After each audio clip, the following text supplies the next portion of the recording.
Olá, gente, sejam muito bem-vindos. Que prazer ter vocês aqui no episódio 1, episódio piloto desse projeto que eu sonhei já desde 2022. Comecei a empreender lá em 2020, em 2022 veio assim essa vontade de fazer alguma coisa com esse nome, né, que a gente usa dentro do RH, o chá, né, que é o conhecimento, habilidades e atitudes, e a gente não podia deixar de fazer uma analogia com um bate-papo, um chazinho, né? Então, a partir disso surgiu a vontade e foi amadurecendo e o projeto nasceu, né? Então estamos aqui, muito feliz no episódio piloto. Vou falar aqui, contextualizar brevemente sobre o projeto, tá? Então, eu senti que dentro da internet, principalmente depois da pandemia, foi crescendo uma galera mostrando muito o lado bom, né? E a gente vê essa pauta sendo discutida em vários lugares. E aí eu senti a vontade de trazer de fato o que acontece nos bastidores.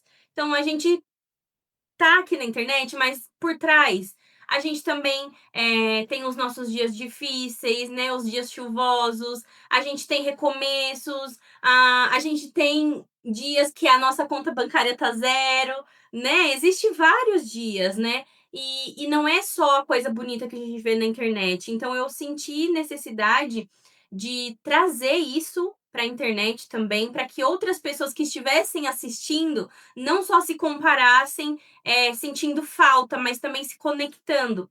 Então, eu acredito que todos vocês que estão aqui vão poder contribuir de alguma forma, né? E inclusive nos próximos episódios, né? Para que as pessoas que estão em casa também possam se conectar com a gente e perceberem: opa, eu também passo por isso, né? A gente passa por situações difíceis na vida e eu não tô sozinho. Isso foi uma das coisas que me ajudou muito na minha construção da carreira. Eu passei por poucas e boas, daqui a pouco a gente aprofunda um pouco mais. Mas por, por conseguir pensar dessa maneira, mudar o meu mindset mesmo, no sentido de opa, tem outras pessoas passando por isso. E outras pessoas também conseguiram. Por que que eu não conseguiria? Né? Então a gente passa por dias difíceis e a gente está aqui para ir se apoiando, tá? Então foi desse lugar que nasceu o projeto do chá, né? O nome do projeto é chá, como eu falei para vocês, né? De conhecimento, habilidades e atitudes, que é uma sigla que a gente usa dentro do RH, né? Juntando as três forma ali as competências. E eu quis colocar chá com humanas, que é para trazer mesmo a parte da nossa humanidade, da nossa história, né? Então, como é o primeiro projeto, mais para contextualizar aqui. E aí, eu queria já dar o início apresentando aqui, né, os meus convidados, né, que são muito especiais. Antes de apresentar, deixa eu dizer como é que vai ser a dinâmica aqui para o pessoal que está ouvindo a gente entender. A gente vai ter um bate-papo aqui mais direcionado, tá? Por volta de 45 minutos. E aí, no finalzinho, a gente vai abrir também para os nossos convidados ouvintes. Queria agradecer já aos nossos convidados ouvintes também, para que eles tragam relatos, tragam perguntas, contem um pouquinho também da história deles, tá? Então vamos lá. Eu vou apresentar o Fê aqui, né? O Felipe, para quem não sabe, a gente compartilhou aí uma boa trajetória, né? Durante a nossa carreira, a gente fez faculdade junto, a gente se formou em gestão de recursos humanos, a gente era da mesma sala, né? Da mesma turma. E depois eu fui trabalhar também com o Fê no SESI Senai, então a gente pegou aí uma boa parte da nossa trajetória também. E estamos aí até hoje, né, Fê, construindo uma história juntos. O Fê, para quem não conhece, eu chamo ele de Fê, mas o nome dele é Felipe Fatioli, muito chique, por sinal. Ele é psicólogo clínico, organizacional e palestrante, com vivência superior a 7 anos em consultorias de recrutamento para grandes empresas. Ele realiza atendimento individual de psicoterapia online, com foco na prevenção de esgotamento mental, burnout, redução dos sintomas de estresse, ansiedade e suporte durante as etapas de transição de carreira, além de promoção da saúde mental no ambiente corporativo por meios de lives, rodas de conversa e palestras. Estamos confirmando isso com o Fê estando aqui com a gente e vocês vão entender também quando a gente começar a aprofundar um pouco mais aqui no tema, que eu ainda não revelei, mas vou revelar já já. Fê, eu queria te agradecer e queria que você também falasse um pouquinho aqui sobre sua trajetória, sobre o seu trabalho, fica à vontade. Oi, pessoal. Para quem me conhece, prazer, né? Obrigado por estarem aqui com a gente. Fiquei muito feliz quando a gente começou a conversar sobre esse projeto, né? Eu fiquei também importunando a Giovana lá, Gi, me responde, pelo amor de Deus, vamos fazer acontecer. E deu certo, né? E como a Gi falou, a gente estudou juntos. O professor Kleber, ele foi nosso professor na FATEC, um professor que marcou muito a nossa vida acadêmica, como profissional, como pessoa. A gente se espelhou e continua se espelhando muito na figura dele, né? E eu trabalhei durante mais de 7 anos em empresas de RH, no departamento pessoal, consultoria de recrutamento e seleção. E no começo desse ano eu decidi focar na psicologia mesmo, nos atendimentos clínicos, e aproveitar a vivência do RH, ajudar pessoas que querem fazer essa transição de carreira, que estão passando por processos de ansiedade, de estresse, de depressão, e também, né, contribuir com a minha história pessoal, porque eu já passei por um processo, né, de esgotamento mental, já passei por essa fase de transição de carreira, então, para mim está sendo muito bom estar aqui e contribuir com essa nossa roda online, né, de conversa. E mais uma vez, muito obrigado pelo convite, Gi. Imagina, eu que agradeço. O Fê já deu uma palhinha aqui também do Kleber. Kleber, maravilhoso, foi nosso professor. Me conduziu aí, inclusive, num trabalho que foi publicado, né? Então, uma das minhas publicações, quem conhece sobre que eu sempre falo das publicações, foi ele que abriu a porta pra gente, através do Instituto Invar também, para que eu seguisse nessa vida, sabe, de publicações. Depois disso, várias portas foram abertas, eu não parei aí, né, só nessa publicação. E foi o Kleber que deu início nisso. Kleber, vou trazer aqui também um pouquinho da sua apresentação. O Kleber é especialista em administração de serviços públicos e privados em saúde, gestão de qualidade, educação inclusiva e saúde ocupacional. Hoje ele atua como diretoria executiva do Instituto Invar, Instituto IACUS e sócio da. Fala, Kleber, que eu não sei o nome. Calgary. Kawagoe. Isso, então. Ele atua também como professor de ensino superior da FATEC, a atuação na coordenação de curso de recursos humanos, gestão de qualidade de vida no trabalho, saúde e segurança ocupacional e ergonomia aplicada ao trabalho. Ou seja, gente, né, não é pouca coisa, né? Antes da gente pular aqui, eu quero trazer também para o Kleber se apresentar, falar um pouquinho sobre a trajetória dele. Kleber, fica à vontade. Que bom estar entre sócios, né? Tão oportuno, você utiliza tanto. E acredito que inicialmente falar sobre sócio é justamente o que a qualidade de vida mais está precisando, né? Estar juntos, a tão chamada equidade. Bom, só faltou uma coisa, eu acho que não sei se eu tinha colocado na apresentação. Minha formação inicial, eu sou enfermeiro. Foi quando eu comecei, né, na área de treinamento e desenvolvimento, um setor chamado educação continuada, e ali eu comecei meus pés a engatinhar na parte de seleção, treinamento, e aí RH fora. Trabalhei na parte de saúde ocupacional, no mesmo hospital. Depois comecei a migrar para outras questões, onde eu sou sócio fundador tanto do Instituto Invar, quanto do Instituto IACS, já tem mais de 20 anos que eu atuo nessa área. E hoje, né, acredito que não tem caixas, atuo em várias questões aí ligadas, acho que RH é estar em todas as questões, né? entrei na FATEC em 2014, 13 para 14, vivenciei a docência, fui para a coordenação, e aí fiz um boom, fui morar em Alagoas devido à qualidade de vida no trabalho. Larguei tudo e fui para Alagoas. Hoje eu moro em Alagoas e fico transitando entre Alagoas e São Paulo. Obrigado pelo convite, é uma honra estar com vocês. Felipe, também é uma honra. São 2 ex-alunos aplicados, demais, assim, nível não dá nem para falar. Obrigado aí. Ai, gente, olha, timaço, hein, pra gente iniciar aqui o chá.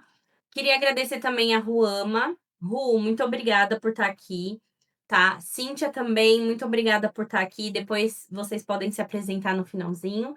Mas vamos lá, pessoal. Para vocês entenderem, né, eu vou contextualizar aqui sobre o que vamos falar hoje. Não podia ser diferente, né? O tema do nosso encontro hoje é: tá tudo bem não estar bem? Né, o burnout, saúde mental e qualidade de vida no trabalho. Então, a gente vai abordar sobre esse assunto que está super em alta, um assunto hypado, mas que a gente não vai levar aqui de qualquer jeito, né? A gente quer, de fato, trazer profundidade, que as pessoas entendam o que é, e não simplesmente sair falando, ah, eu tive um burnout, ou eu estou tendo um burnout, né?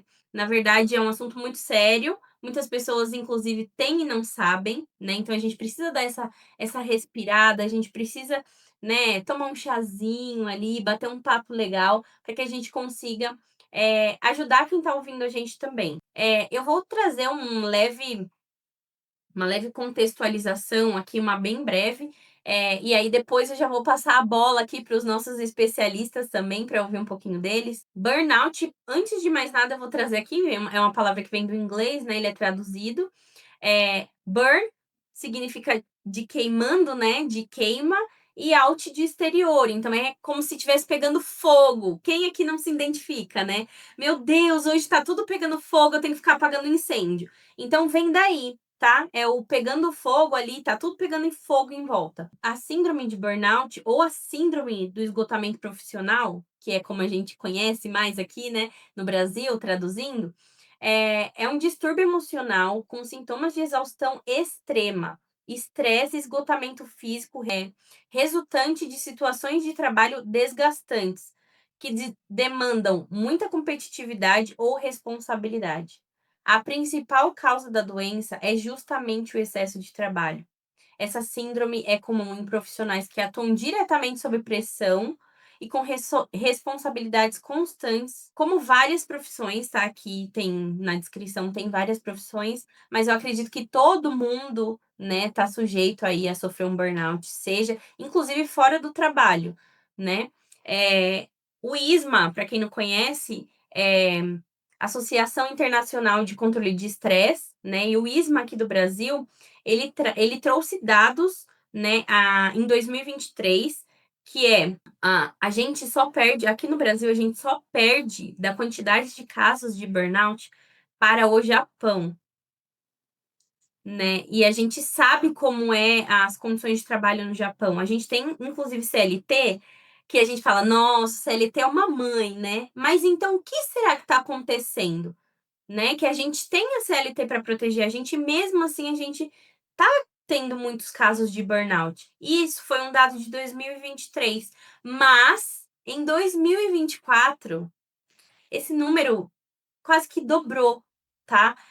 A gente teve ali em 2023 2.888, 865 mil casos, tá? Essa foi a quantidade de casos em 2023. Em 2024, 4.722, 328 casos. Então, a gente teve um pico gigantesco em 2024. E em 2025, a gente não tem esse dado fechado ainda, mas a gente sabe que provavelmente deu um salto muito grande, né? Eu vou colocar depois aqui para vocês um gráfico, para vocês verem a discrepância que houve. Inclusive, na pandemia, onde o pessoal estava mais em casa, ele teve uma queda gigantesca, tá? Nos números. Quando a gente para falando de humanas, né, e a gente para refletir em cima de dados, a gente pensa que não são simplesmente números, são pessoas. Imagina 472 mil pessoas sofrendo de burnout, né. Imagina, isso não afeta só o próprio indivíduo, afeta todo mundo que está ao redor, toda a família, todos os colegas de trabalho, toda a gestão, né, pessoas que muitas vezes estão abaixo deles, então é muito preocupante, né. E eu queria trazer aqui, para o Fê e para o Kleber, para que vocês tragam também a visão de vocês, falem um pouquinho mais, né, do ponto técnico sobre, o o que que de fato é o burnout, como que isso acontece no dia a dia, como que as pessoas podem identificar isso. Eu queria trazer para vocês também comentarem da visão mais técnica. Acho que a discussão ela caminha, inicialmente, né, por entendimento de alguns fatores, né, e de mudanças estruturais ao longo de todas as sociedades, de todos os tempos, e pegando principalmente, pós-pandemia, juntar fatores clássicos, né, ergonomia, segurança, remuneração, juntamente com questões, ligadas a situações mais emergentes, né, como a questão da própria saúde mental, flexibilidade, diversidade e tecnologia. A junção disso tudo dá um grande boom, porque houve toda uma desestruturação relacionada aí ao perfis das pessoas frente ao mundo do trabalho, aos perfis das pessoas já vindo de sociedades já com outras histórias, e com isso, né, nós precisamos, começar a pontuar questões como a própria saúde mental e bem-estar. Eu acho que ela vem bem emergente, né, questões ainda que, por mais que se fala, ainda não é muito clara as implementações de programas estruturados. Eu acho que um grande ganho, a presença do psicólogo dentro das organizações de forma mais efetiva. Isso era uma coisa que era velada, a gente falava de equipe mínima de saúde ocupacional e não colocava investimento no psicólogo. E, né, pós-pandemia, acho que isso veio muito, né, muito progressivo e presente. Outras questões, né, que precisamos monitorar o burnout do ponto de vista desse estresse ocupacional, então, treinamentos para as lideranças, identificação dos sinais precoces, isso a liderança não é preparada para isso, então como que ela vai identificar? Ela nem é preparada para identificar a própria vida, quanto mais frente ao mundo do trabalho, né. Práticas de autocuidado, que também está mais difícil, flexibilidade, equilíbrio da vida no trabalho, políticas claras, o tão famoso home office, né, que foi avassalador na pandemia, mas eu acho que home office ele tem aí uma armadilha também, muito grande, porque estar em casa, ela denota também uma outra responsabilidade e um acúmulo de outras funções conjunta com o trabalho. E hoje estar em casa, as pessoas se esquecem que eu vou ter que ter o quê? Autonomia. E as empresas não estão dando autonomia, às vezes 100% para essa pessoa que fica em casa, e aí ele fica sem estrutura, e isso leva a um outro tipo de descontentamento, um outro tipo de estresse, outro tipo de entristecimento, que vai levando a uma situação menos participativa, mais negativa. Trabalho híbrido, adoção de horários mais flexíveis, quando possível, favorecer a conciliação pessoal e profissional. Esse é um desafio, né? Acho que as empresas ainda, o ambiente organizacional não está preparado para falar das questões pessoais. A tão famosa proteção da CLT, ela não prevê isso, pelo contrário, ela é bem incisiva e ela é avassaladora do ponto de vista dessa conciliação família, trabalho, não, quase que não existe, são poucas organizações que têm isso. Reconhecimento, engajamentos, feedbacks contínuos, construtivos, programas de valorização, reconhecimento, não apenas financeiro, isso está difícil, oportunidades de crescimento profissionais, planos de carreira claros, capacitação contínua, mas de fato ter a capacitação, não faz de conta, saúde física e ergonomia, adequação, né, os postos de trabalho, todas as consequências que eu acho que são grandes gatilhos para o burnout, né? Se a gente pegar, né, que esse fenômeno ocupacional antes, né, em 2019 era reconhecido pela Organização Mundial da Saúde, 2022 a legislação traz isso como doença no CID-11, claramente. Então a gente precisa começar a repensar esse ambiente, as políticas de segurança do trabalho, né, a priorização das culturas do autocuidado. Dentro do ambiente organizacional saudável, pensar em fomentar relacionamentos de respeito, colaboração, liderança humanizada. Eu brinco às vezes em algumas aulas, né? Como que é ensinar o outro a ser, abro aspas, humano.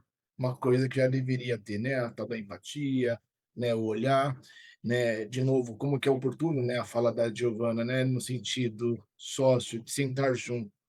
Quais são as empresas que possibilitam isso, de estar junto, de estar frente a frente? Pelo contrário, você é mais um que não irá sentar junto na organização. Sim. Cada um dentro da sua responsabilidade, dentro dos seus postos de trabalho, e ali fica perdido. Tecnologia e carga de trabalho, que acho que também é uma coisa importante como condição emergente, acho que é importante pensar que a tecnologia ela veio para facilitar, mas pós-pandemia ela virou um excesso das mensagens, o excesso dos tempos de reuniões online, o excesso de tela, né? Então isso também configurou. Ah, mas ele tem excesso na hora ele fica lá na rede social dele. Também é um excesso, talvez essa prática ela se aumenta justamente por esse momento que ficamos tão próximo aí da tela, né? Eu acho que inicialmente, para começar a dialogar, acho que são questões que eu gostaria assim de são essas, não sei, aí o Felipe quiser falar agora um pouco de burnout propriamente. Só pontuar essa parte que o Kleber trouxe, né, de da gente aprender a na verdade não aprender, ensinar as pessoas a serem humanas, né. Eu acredito que a gente vai carregando tanta coisa, né, tanta construção, tanta coisa, tanto, eh, protocolo, que a gente vai se moldando, daqui a pouco a gente tá igual um robô, né. Então, às vezes, eu acho que a gente precisa desaprender muitas coisas do que a gente aprendeu ao longo do caminho, se esvaziar um pouquinho mais, ter um pouquinho mais de humildade, né, se olhar de fora também com a visão do outro, não só ser empático, de se colocar no lugar do outro, mas também se olhar, aprender a se olhar do lado de fora, né. Como que o outro será que está me enxergando? Se eu estivesse, do lado de fora, como eu estaria me enxergando? Então a gente às vezes precisa se esvaziar mesmo e aprender, voltar um pouquinho lá na nossa infância, né. Não existe, acho que, ser humano mais humano do que a criança que é pura ali, simples, né. Então, eu acho que seria isso, sabe, a gente, parar um pouquinho e se esvaziar um pouco de tudo aquilo que a gente trouxe de bagagem até aqui, e olhar um pouquinho mais para nós. Agora, Fê, a palavra tá com você, tô muito ansiosa para te ouvir. Então, quando você traz a origem da palavra, eu também gosto de começar daí, né, eu também fui pesquisar. Então, o burn out, né, o queimar por fora, dá uma ideia de que a queima, né, ela acontece de fora para dentro, então, tá falando de um ambiente externo de gestão, de clima, de liderança, que não está sendo saudável, né. E é uma síndrome ligada 100% a questões laborais, do trabalho, geralmente ela desencadeia como? Por longos períodos de estresse, que pode se tornar um estresse crônico, e por pressão constante por metas, resultados. Muitas vezes você tem uma alta demanda de atividades e os prazos são curtíssimos, você não consegue definir o que é prioridade, porque tudo parece ser prioridade, tudo parece ser urgência, né? Tem também um ambiente em que o gestor, não consegue monitorar, as pessoas devidamente, então tem pessoas que estão mais sobrecarregadas, né, tem pessoas que estão passando por um processo de assédio moral, então tem liderança que é tóxica também, tem casos de assédio sexual, né? Também essas pessoas que passam por esse processo de esgotamento, geralmente elas creem no quê?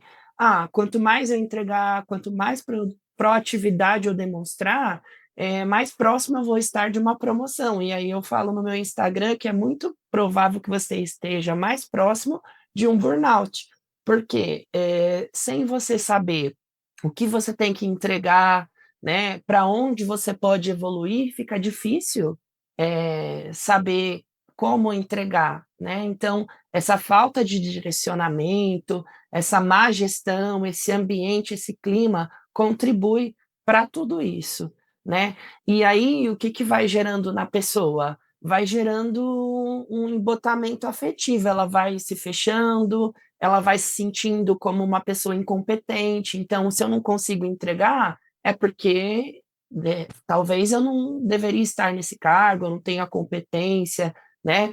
Ou ela não tem valor, ela começa a se desvalorizar, ela começa a se isolar, e aí ela começa a se desmotivar, a produtividade vai caindo, né? E aí você percebe que o nível de estresse e de irritabilidade dela vai ficando cada vez mais evidente, aí começa outros sintomas, né?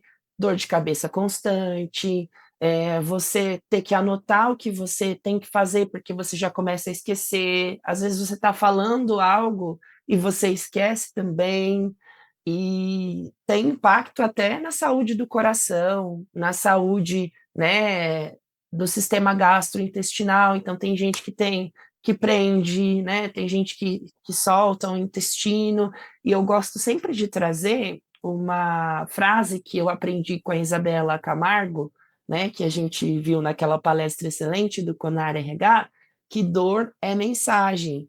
Então a gente precisa começar a aprender a ler e parar para sentir essas mensagens que o nosso corpo está mandando. Porque quando a gente tem uma doença, né, um adoecimento físico, o corpo ele está mandando sinais, sintomas, e a gente geralmente procura, né, um médico, um dentista, um neurologista, mas quando é um profissional de saúde mental, a gente tem essa tendência de retardar essa procura, né? Então, a terapia ela entra muito fortemente como um recurso, né? E também falando sobre recurso, eu gostaria de trazer, né, o primeiro de todos, quando eu estava montando aqui o meu roteiro, é que o nosso descanso ele não é recompensa.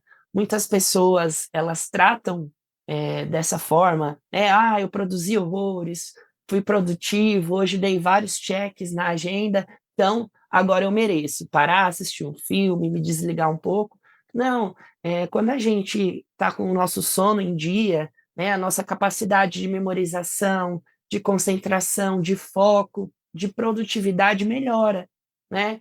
E aí a importância de você incluir na sua rotina hobbies, atividades que você sinta prazer de fazer, que não esteja atrelado à performance, a metas, porque hoje a nossa sociedade é assim, né? Tudo é performance, metas. Também se movimentar, comer bem, porque aquilo que a gente faz para o nosso corpo em termos de alimentação, de atividade física, influencia diretamente no nosso humor, né? Então a gente sabe que tem alguns alimentos que, quando você passa a ingerir, tem uma consequência diretamente na prevenção da ansiedade. Por exemplo, o cacau, a banana, que tem o triptofano, que ajuda aí como prevenção da ansiedade, né? A questão de metas, a gente se cobra muito, né? Então, a gente começar a desenhar o nosso dia com metas que são reais, não aquelas que são idealizadas. Hoje eu tenho que fazer tudo isso, né? Eu preciso abraçar o mundo. Não, primeiro você tem que ser suficiente para você. Você não precisa ser suficiente para todo mundo e nem em todos os momentos, né? Tenha em mente isso. E aquilo que sobrar, verifica se você pode diluir no meio da semana. As tarefas que são mais complicadas, você quebrar, né, em passos, em tarefas mais simples, começar pela manhã com as tarefas mais difíceis, mais complexas, porque você está com mais energia, né?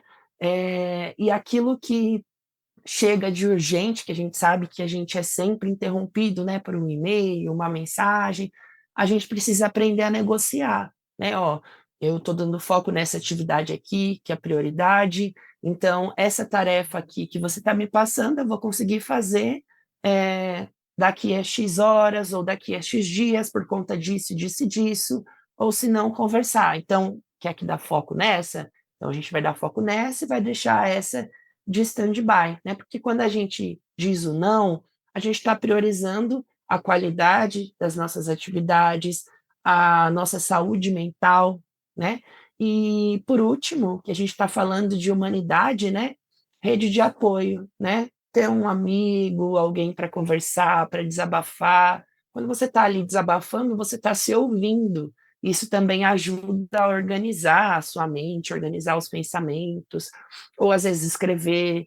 Quando eu estou assim, muito com as ideias nubladas, eu gosto de escrever para organizar também, né? E a importância da terapia, né? Um profissional de saúde mental para fazer esse acompanhamento. Às vezes vai ser necessário um psiquiatra, um psicólogo, né? Um tratamento medicamentoso. Então, é isso que eu posso trazer inicialmente, assim. Nossa, se inicialmente foi assim, imagina. Fê, 2 coisas que eu tirei aqui que são muito importantes e acho que eu vou levar. Primeiro, é a questão que você falou que a gente precisa ser suficiente pra gente mesmo, e não para o outro, né. E a gente sempre pensa primeiro no outro. A maioria das nossas metas é para o outro, né, a maioria dos nossos afazeres é para o outro. Às vezes até hobby, eu tenho visto hoje que essa questão tem sido, muito trazida, discutida, e aí a gente fica desesperado querendo fazer hobby. Não, mas porque todo mundo tá fazendo, também preciso achar um hobby aí. Você vai fazer uma coisa que não tem nada a ver com você, sabe? Então, assim, até nisso também a gente precisa olhar pra dentro. E a questão que você trouxe da terapia é muito importante, né? Você reforçou uma coisa que eu aprendi com uma neuropsicóloga, se não me falha a memória, ela é neuropsicóloga. Eu tive aula com ela também, a Carla Tiepo. E ela falava sobre isso de colocar para fora, mas ela trouxe de uma forma tão fácil de compreender que eu nunca mais esqueci que ela falava assim: "A gente tem uma régua dentro da nossa mente que é infinita. Então a gente pensa coisas absurdas sobre nós, sobre o outro, sobre situações, a gente não tem um limite. Quando a gente coloca isso para fora, na régua social, a gente fala: "Caracas, eu tô muito doida". Né, caracas, o que que eu tô pensando? Não tem nada a ver, eu falando isso agora não faz sentido nenhum. Então por isso que eu acredito, muito na psicoterapia, né, eu passei por uma fase, inclusive quando eu tive lá burnout, nem estava no DSM ainda, né, nem era reconhecido ainda como uma doença ocupacional. Estava fazendo um trabalho da faculdade, né, e estava lendo sobre possíveis, estresse no ambiente de trabalho e tudo mais, e aí, lendo lá na biblioteca pública, eu bati o olho no burnout, eu falei: "Eu tenho isso", né. Então não foi necessariamente um médico que me diagnosticou, mas eu digo que a terapia foi uma cura para mim e até hoje eu falo: "Dinheiro mais bem gasto". Eu posso deixar de ter qualquer coisa, menos a minha terapia. Então, assim, o quanto é importante a gente trazer, colocar para fora, aprender. Eu acho que o ser humano, principalmente os brasileiros, tem muito problema ainda na comunicação. A comunicação é muito falha. Por medo, "Ai, o que que o outro vai pensar de mim?", né, nem para o nosso psicólogo, às vezes, a gente quer falar com medo do julgamento e tudo mais. Então, assim, eu acho que a gente é muito, subdesenvolvido ainda na área da comunicação, a gente precisa falar mais sobre isso, né. E eu acho que o primeiro lugar ali para a gente desenvolver de fato é na terapia, né. Eu acredito muito e acredito que isso traz muita cura pra gente, né. A gente trouxe ali um pouquinho da base do burnout, né. E agora, né, de acordo com que o Kleber de acordo com o que o Fê trouxe, eu super me identifiquei, né. E agora, o que que eu faço, né. Então, como eu queria trazer primeiro aqui para o Kleber, que é especialista em qualidade de vida no trabalho, né, Kleber, como que a gente consegue, a gente como gestor, a gente como, dono de empresa, a gente como colega inclusive de trabalho, né, pode trazer como sugestão aí de implantações de qualidade de vida no trabalho? Nossa, que calça curta, né? Ou saia justa, né? Inicialmente, eu acredito, eu vou trazer só um trechinho, né? Tem um relatório que chama Relatório Delors, que é um texto da Unesco, e ele fala, né, em algumas competências, mas várias coisas. Nessa transição de palavras que ele traz, ele fala do aprender, aprender, do saber conviver. Inicialmente, acho que para as lideranças falta isso, essa identificação de como, né, vai lidar nessa selva e vai conseguir, né, chegar e vai conseguir olhar para o outro e vai, porque assim, o mundo ele tem as cobranças, nós temos aí um aumento da automação e uma diminuição do quantitativo humano. As cobranças continuam a mesma, sobrecargas enormes, enormes, né? O adoecimento presente cada vez mais, e com isso o outro fica lá sobrecarregado e eu não tenho, né, um outro para substituir. Eu não trabalho com índice de segurança técnico para ter mais um. São poucos os locais que pensam nisso, né? Eu acho que o grande desafio aí é a liderança, primeiro, ela ser muito feliz naquilo que ele acredita, naquele que ele adota, naquele trabalho que ele irá fazer. Ele tem que acreditar. Eu falo uma frase em sala de aula que uma andorinha faz verão, sim. E por que que ela faz verão, sim? Porque se ele acreditar, ele vai conseguir, mesmo dentro desse ambiente cheio de nocividade, porque não tem mágica, não tem coelho da cartola. Eu vou me deparar com um ambiente nocivo, eu vou me deparar cheio de metas, infelizmente, no mundo do trabalho, a não realização da atividade, às vezes, é enxergada como uma dispensa desse trabalhador, por ele não cumprir, ele não está adequado, abro aspas, ele não é competente. O dizer não, que é tão importante como o Felipe traz, né, dizer não hoje é muito mal visto, né? Eh, Nortear, elencar as atividades, né? Que tipo de profissional é esse? A liderança não reconhece isso. Então, eu acredito que ela precisa, primeiro, saber conviver consigo para poder entender de fato. E missão, visão e valores, né, tem que ir muito ao encontro da sua missão, visão e valores. Há um problema nisso. Temos a questão econômica que nós não podemos fechar os olhos, né? E aí, isso é grave, porque não adianta a gente falar todas essas coisas, não sei se a palavra adequada, ela não é adequada, mas romantizar também, não vai acontecer, esse romantismo dentro do mundo do trabalho, infelizmente. A CLT protetiva, ela não é protetiva, ela não traz segurança. Hoje nós temos poucas pessoas que, pós desligamento, realiza queixa trabalhista, ainda é baixo, por medo, ainda por mito, porque vão fazer, vão achar meu nome, não vou conseguir mais outro emprego, uma série de coisas que e esse gestor, esse líder, ele também não está preparado para lidar com os novos arranjos, com os novos perfis. Pós-pandemia, vem um novo perfil também, né, do mundo do trabalho da casa, em conjunto com uma situação, um fenômeno, né, avassalador, e agora ele voltou ao ambiente físico. E ele também voltou ao ambiente físico. Então ele estar e ele acompanhar, na verdade, acho que você que já respondeu isso lá no início, ele tem que aprender a sentar na mesa, ele tem que aprender a não trazer injustiça para esse ambiente de trabalho, né, ele tem que conseguir ser equitativo, ele tem que conseguir distribuir. As regras existirão, não tem como tirar, né?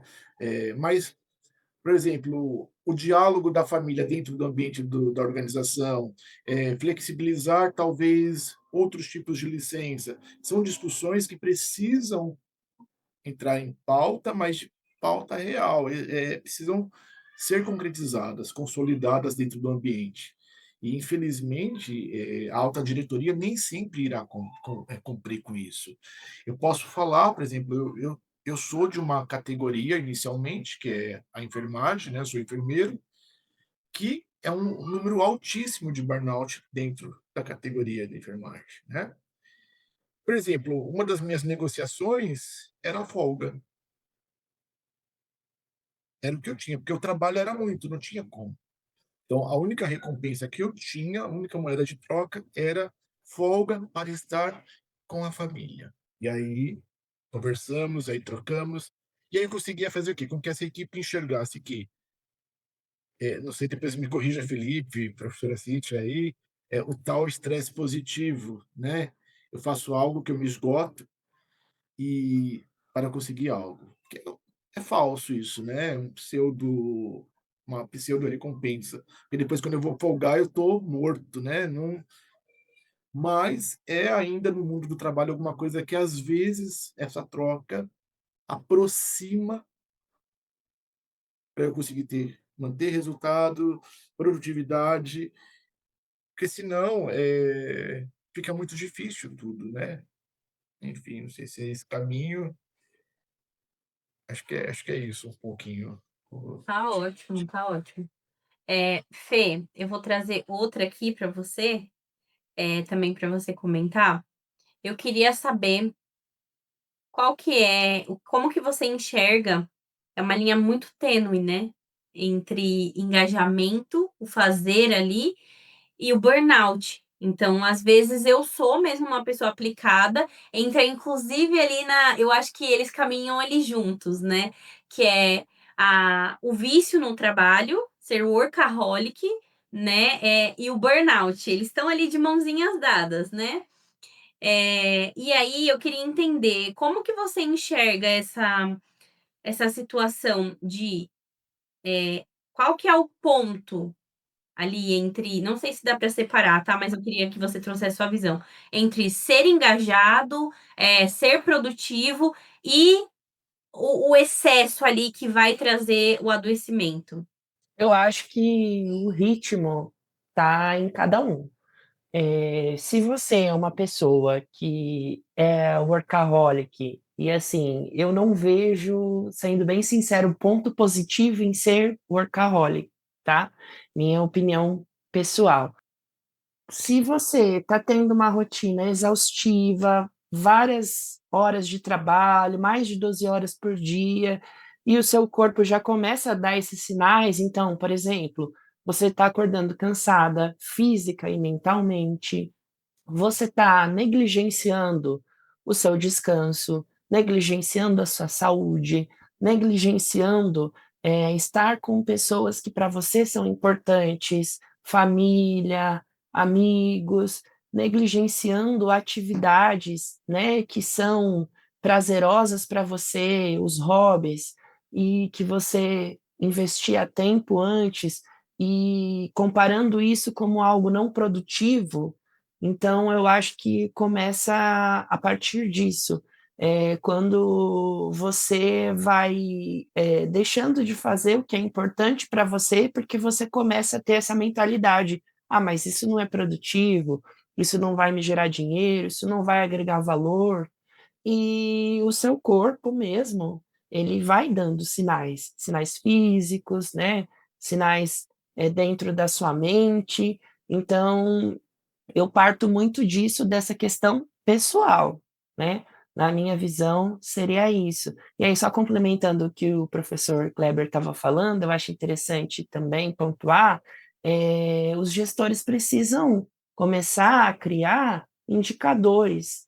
Então, eh, pensar indicadores de saúde mental, nessas conversas de feedback, que a gente chama de one on one, realmente começar a perguntar como a pessoa se sente, né, se tem alguma atividade que deixa ela ansiosa, sobrecarregada. É claro, para aqueles gestores que realmente querem fazer a diferença, para as empresas que realmente estão comprometidas, né. Uma palestra que eu fiz, eu dei o exemplo de comitês. Tem algumas empresas que já têm uma ouvidoria interna, então eles estabelecem um e-mail, um canal ali que você pode, comunicar, né, solicitar ajuda, e o que a gente comentou desde o início, letramento para os gestores, para eles conseguirem identificar, para eles, tomarem consciência da importância, e isso precisa ser estimulado pela empresa. Se a empresa não tem uma cultura de valorização pela pessoa, isso não vai se refletir no gestor. Então também não tem que ser só, responsabilidade do gestor. A empresa como um todo tem que estar envolvido nessa política, né.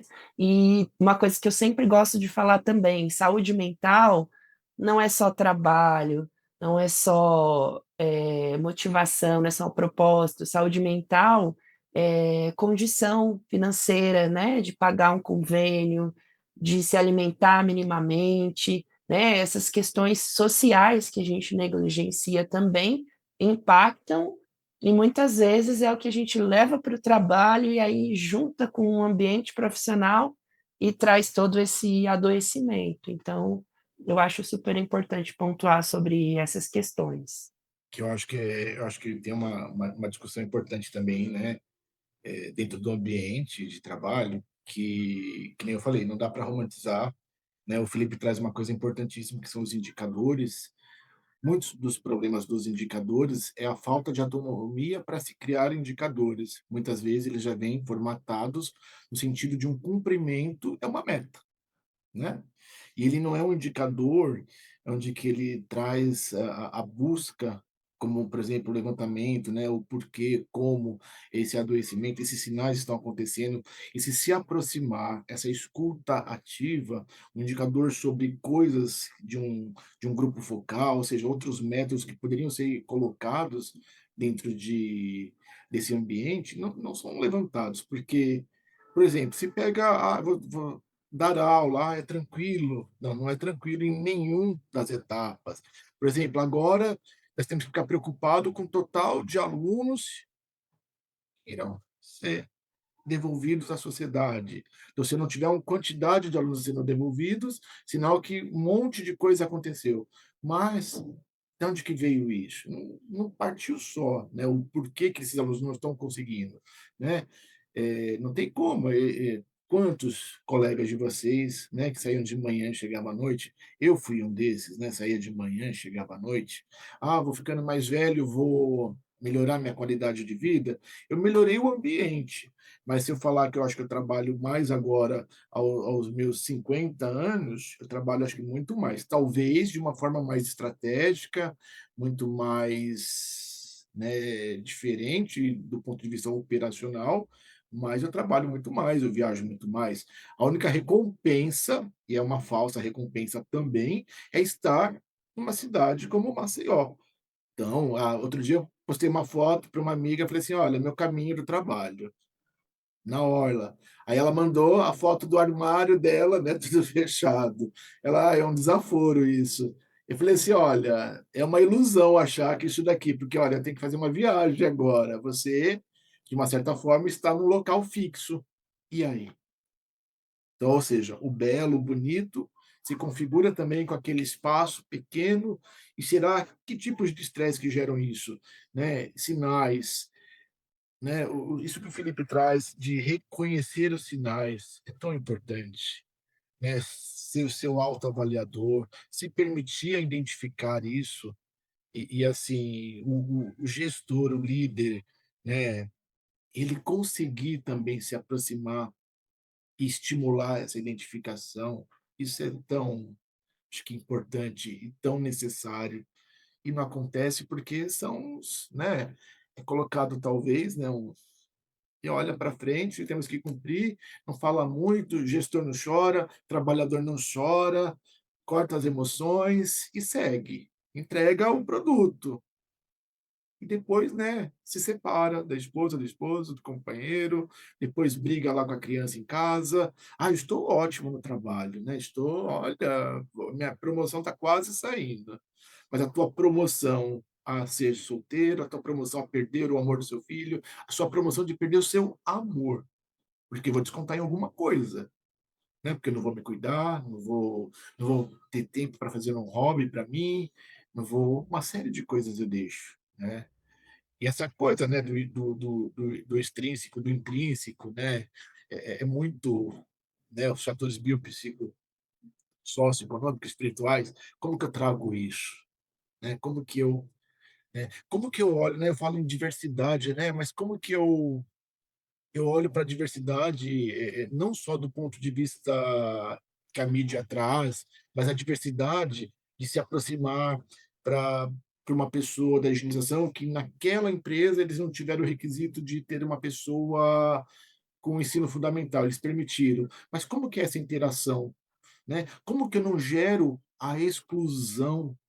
Eu odeio a palavra exclusão, mas, o não estar próximo é muito triste e traz resultados muito complicados dentro da organização, dentro da nossa vida. Então, a pessoa da limpeza ou o líder mesmo, né, aquele líder, mas é formado? Mas como assim é formado? Gente, faculdade não forma ninguém, ela vai trazer uma linha de informação que vai fazer você caminhar. Né, não saiu lá um bolo pronto, não sai, nunca, né, se colocar eternamente na condição de eterno aprendiz, acho que é assim, uma das lições, né, olhar e agora, claro, amor, isso precisa, ter amor. Então eu preciso falar com vontade, eu preciso tocar o outro, eu preciso tocar o outro do ponto de vista que ele entenda que mesmo frente a essas adversidades, eu tenho um algo a mais. Ele sabe que eu me comunico pelo olhar, ele sabe que nós vamos entregar um resultado arduamente, porque a questão econômica faz isso, então é onde que eu falo que não dá para, às vezes, romantizar, mas eu tenho uma recompensa do estar, e essa recompensa do estar junto, ela tem um significado enorme, e aí sim, talvez amenize, embora a questão clínica não adianta, o corpo grita do mesmo jeito. Então as situações cardiovasculares, elas estão aí como, né, premissas, elevação de pressão arterial, aumento do peso corpóreo, uma série de coisas aí vai. Vou parar senão eu começo a falar muito. Nossa, gente, mas que bate-papo importante. Eu me emocionei aqui com você falando, Kleber, sério. E aí eu comecei a me imaginar, né? Porque a gente vai se imaginando no dia a dia de trabalho diante de várias situações que vocês foram trazendo aqui, né? E com o meu pouco de experiência aqui também, se eu puder contribuir, eu vou contribuir com os 2 lados, porque eu já fui gestora e eu também já fui, uma colaboradora que precisava responder à empresa, a pessoas, né. Então eu diria que a gente como gestor vou pegar emprestado a sua frase aqui, tá, professor Kleber? A gente como gestor precisa sim aplicar o "uma andorinha só faz verão sim", né, porque a gente é muito cobrado lá de cima e às vezes o que a cultura da empresa ou às vezes quem tá acima da gente, não vai querer que a gente seja um gestor humanizado. Mas eu ser vulnerável, eu olhar no olho do meu colaborador, eu falar com ele de fato, querer ouvir, entender a situação do que ele está passando, seja no trabalho ou seja fora dele, né, eu acho muito importante. A gente cria sim vínculo com pessoas do trabalho, a gente cria sim vínculo com gestores, com liderados, eu acredito nisso, tá. Eu não acredito, que a gente coloca um chapeuzinho para trabalhar, tira, depois coloca o chapeuzinho ali para a esposa, tia, eu não acredito nisso, tá? Eu sempre vou bater na tecla de que somos um ser humano com várias, né, vários, mas somos complexos e tudo isso faz parte da gente, não tem como separar porque a gente não é um robô. E como colaborador, eu também diria, Vou pegar também mais uma vez aquilo que vocês trouxeram. Se avalie, observe os sinais, né, e se aquele lugar não é o lugar mais que tá te cabendo, só cabe a você tomar a decisão e ser protagonista da sua carreira. Já passou o tempo da gente ficar ali debaixo, achando que só existe uma empresa no mundo, só existe um gestor no mundo, só existe uma promoção no mundo. Gente, às vezes, quando a gente faz o movimento de sair da empresa que a gente estava, a gente olha para trás e a gente fala: "Caracas, eu estava perdendo o mundo lá fora". Eu saio até com a promoção que eu não tive lá dentro, eu já entro num cargo numa empresa lá fora no mercado. Gente, é muito grande, o mundo é muito grande, sabe? Então a gente precisa sim olhar pra gente e saber reconhecer quem nós somos, o que nós temos para entregar e quando já deu, né? Então eu deixo aqui também essa reflexão. Queria abrir aqui um pouquinho para o Kleber e para o Fê, se eles quiserem complementar com alguma coisa, e aí depois a gente já vai para o nosso próximo bloco aqui, que é o bloco de encerramento, que eu digo que é a hora do chá forte mesmo para impactar, que chama Xaque Mate.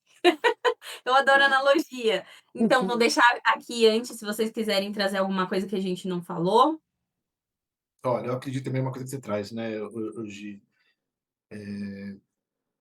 não tem botão de transformação de pessoa. Então, eu posso colocar um vestuário diferente, porque a organização tem algumas coisas que eu preciso colocar, mas as minhas emoções eu vou carregá-las junto. E como trazer isso, né, é um fator. Acho que uma das mudanças, né, a família mais presente dentro da organização, isso é acho que estamos ainda nos degraus, ainda subindo ainda lentamente, porque não é fácil ainda esse entendimento, né, dos problemas que ele vem junto.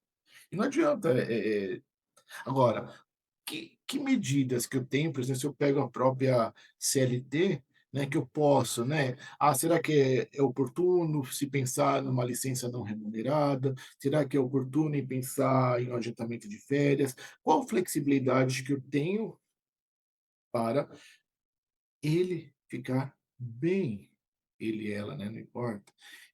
Eu preciso disso, né.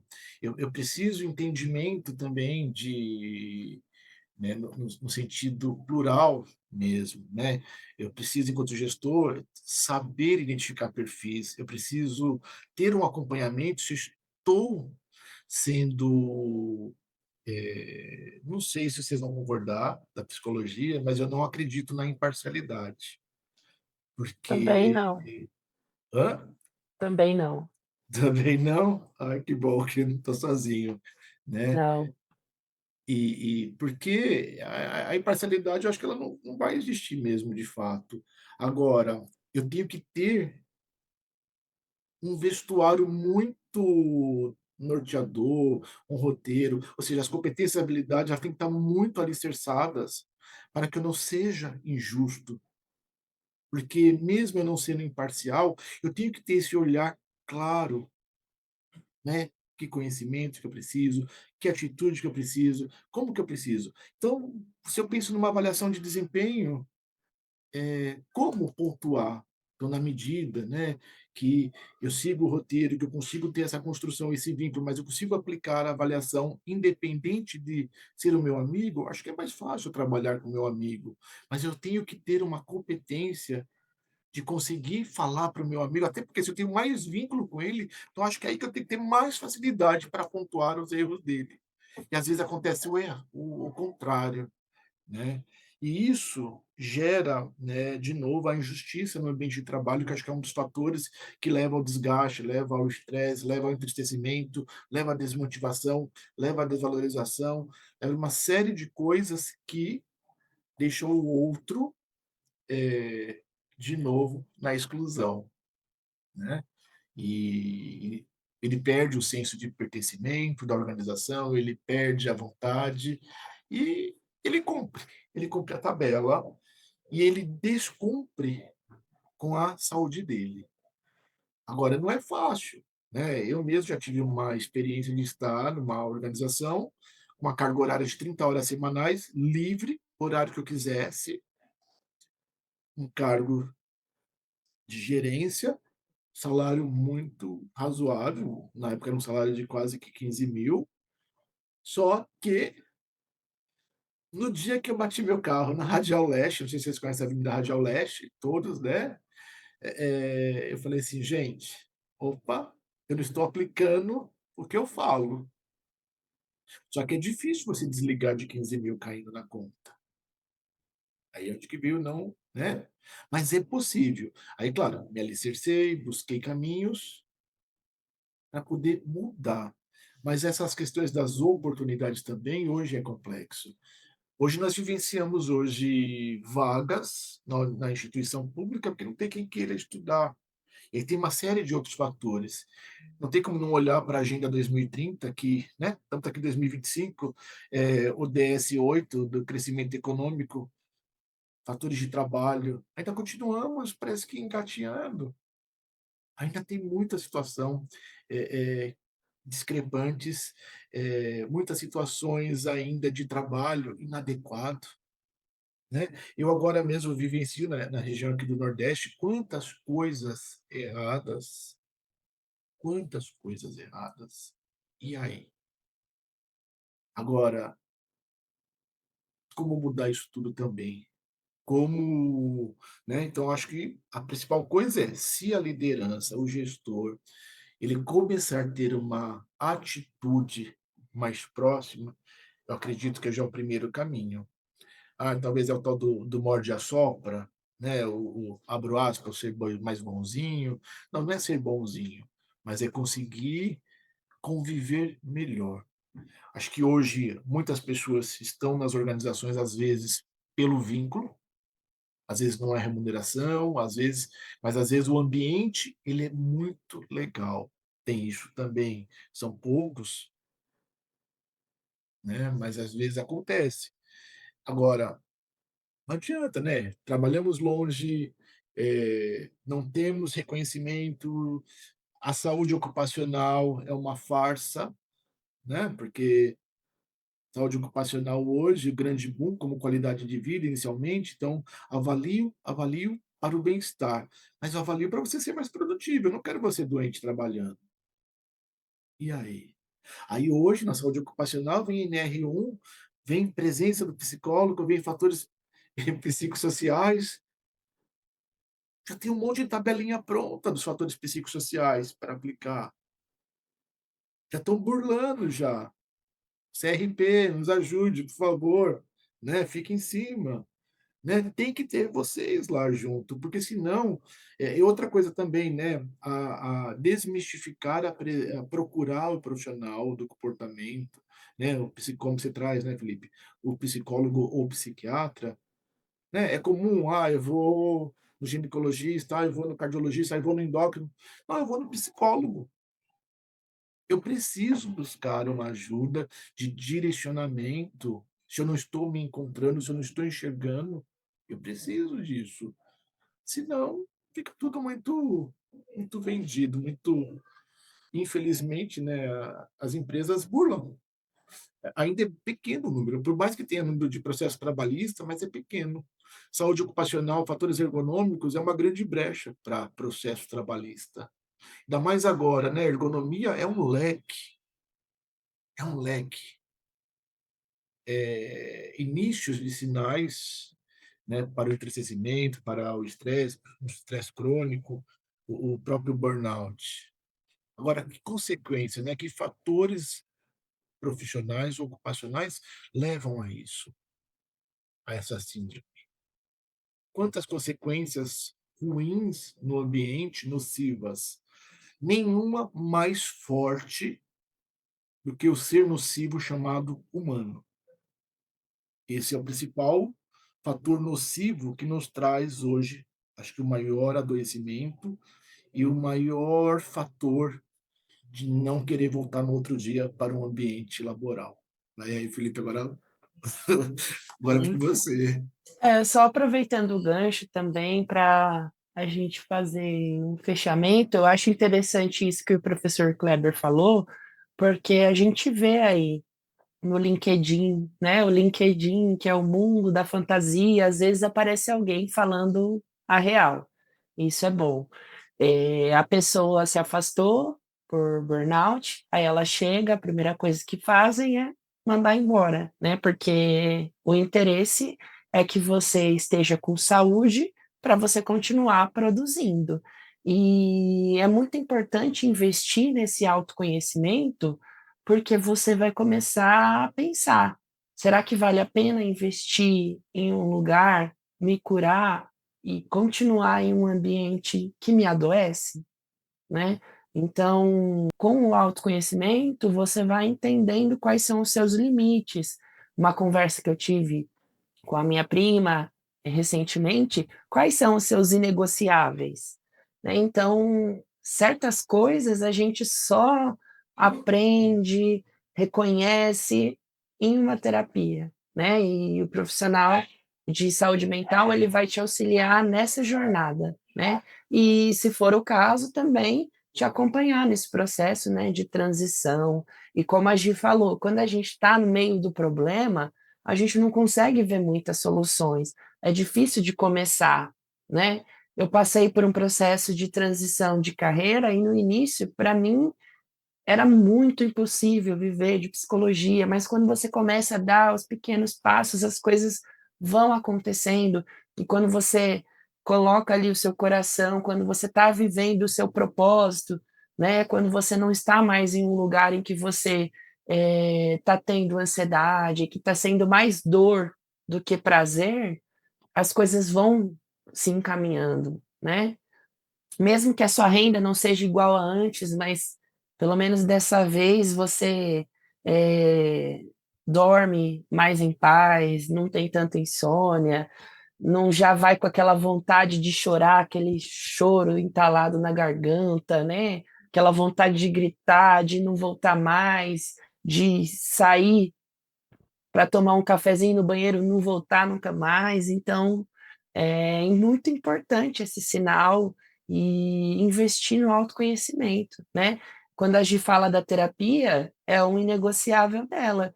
E para mim, terapia é investimento. Eu mesmo faço, né, terapia, e essa frase que eu trouxe para vocês de não ser suficiente para todo mundo em todos os momentos, mas ser suficiente para você, foi a minha psicóloga que me trouxe, porque eu estava nessa fase de autocobrança e nessa questão de querer abraçar o mundo e colocar tudo na agenda, e chega no fim, do dia que você está cansado, você não consegue dormir, que você está ligado no 220. Então, eu aprendi primeiro a praticar para depois trazer aqui. Então, o que eu acho legal dessa iniciativa da Gia é que nos aproxima como pessoas, né, e a gente vai trocando experiência, inclusive as rodas de conversa na psicologia funcionam dessa forma. Às vezes você consegue enxergar um problema e uma alternativa, uma solução a partir de um relato de uma outra pessoa, a partir de uma pergunta que uma outra pessoa te traz, a partir de uma, ideia que ela aplicou e de repente vai dar certo para você. Então, o grupo costuma ser muito potente, né. Então, se for para fechar, eu fecho com isso, né, o poder, assim, do grupo, do compartilhar, do ser humano. Isso eu converso com a Cíntia também, que a gente vive trocando figurinha, tem muita força, muita coragem em demonstrar vulnerabilidade, então a gente precisa, botar mais a cara a tapa mesmo, né. Porque o mundo já está cheio de superficialidade, de gente querendo performar, de mostrar coisa que não é, de mostrar coisas editadas, então que a gente ouse ser de verdade, né, nesse mundo.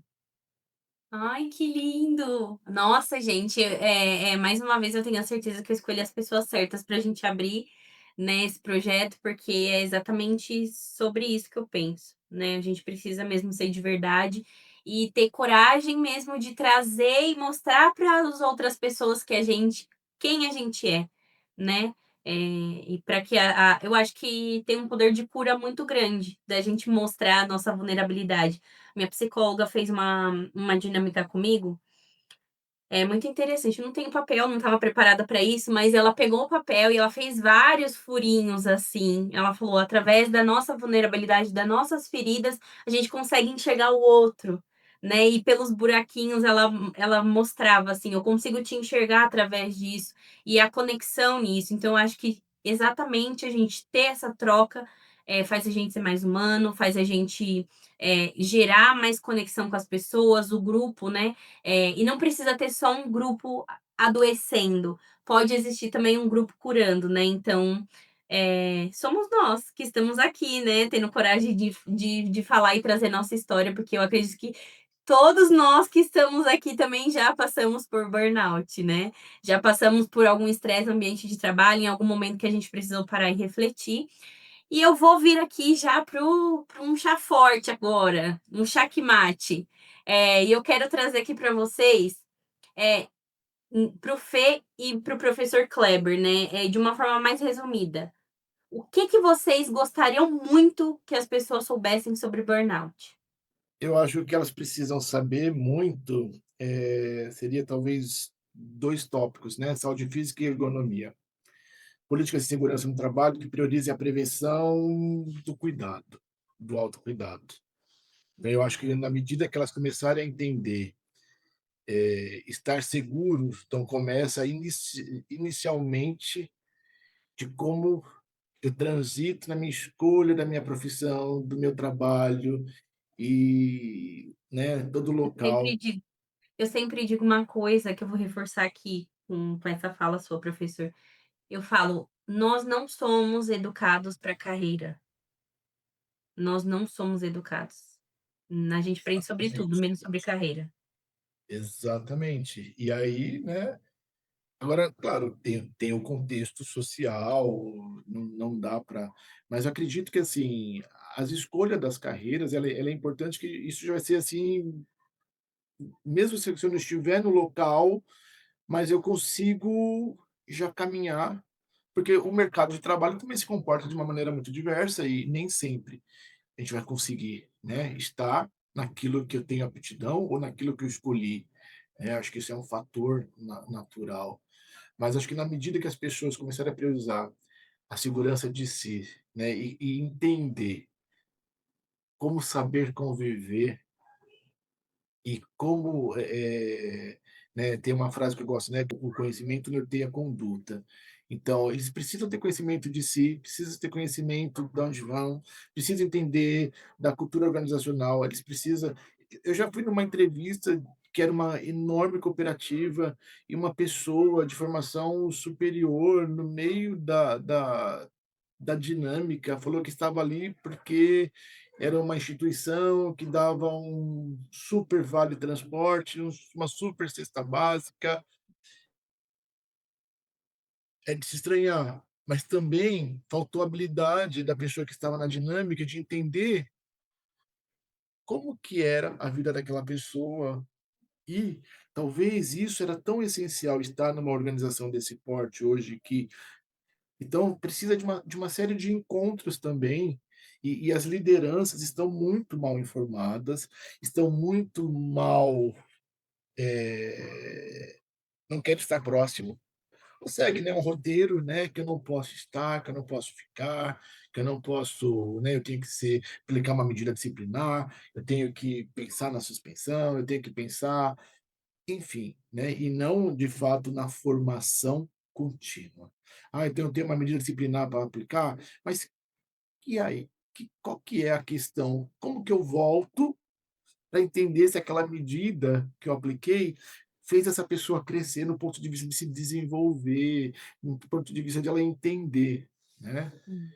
Então acho que as pessoas precisam ver, enquanto saber do burnout é saber se conhecer. Se elas não saberem se conhecer, elas não vão, né, enfim, elas não vão conseguir caminhar.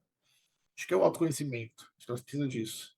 A gente vê, né, que de fato não estamos sozinhos, né, e a importância da gente levar, de fato, essa conversa a público, é que a gente pensa que todo mundo tá falando sobre isso, mas tem gente que nem sabe diagnosticar, olhar para si e falar assim: "Ó, de fato, né, eu tenho um burnout", ou "Meu Deus, socorro, o que que eu faço?", né. Então é importante a gente trazer isso, nunca é o suficiente, né, de falar. Porque, com certeza, quanto mais a gente fomenta isso, mais vai chegar para pessoas que de fato precisam, ou para alguém que conhece alguém que está passando por isso, né. Então volto a palavra para o Fê agora, para o Fê trazer aqui o que que ele acha muito importante, né, das pessoas saberem sobre o burnout. Tá contigo, Fê. Reforçar isso mesmo, né, a gente não deixar chegar nesse ponto, né, de uma crise, de um colapso, de não negligenciar, não colocar a sua saúde mental em último lugar, né. Se você não priorizar a sua saúde mental, empresa nenhuma vai, pode ser a empresa com a melhor missão, os melhores valores, né? Essa tarefa depende de você, né? Então, saúde mental é investimento, né? Essa é a mensagem que eu deixo. Maravilhoso. Eu digo que todo mundo já sabe aqui, quando eu falo: "Agora eu sou a Giovana 2.0", é a Giovana depois da terapia, entendeu?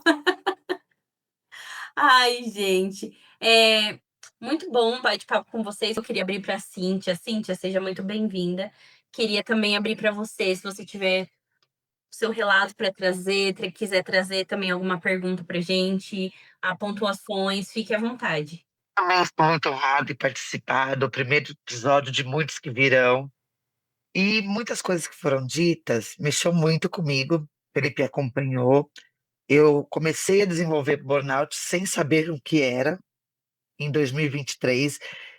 Ainda trago muitos requisitos. Quando ele começou a pontuar, eu comecei até a sair, porque eu comecei a ficar emocionada, porque eu falei assim: nossa, eu vivi isso essa semana, eu vivi isso aquele dia, porque ele ainda está presente. Eu estou dentro de escola, né? 33 anos. Então eu comecei muito novinha, porque comecei na época do magistério, tudo, né? Então são 33 anos dentro de escola. E hoje eu vejo a escola como espaço insalubre. Então eu percebi vocês toda hora falando sobre a questão de humanizar, espaços humanizados, pessoas humanizadas, e eu fiquei me perguntando, por que que na escola a gente não tem um psicólogo, uma psicóloga?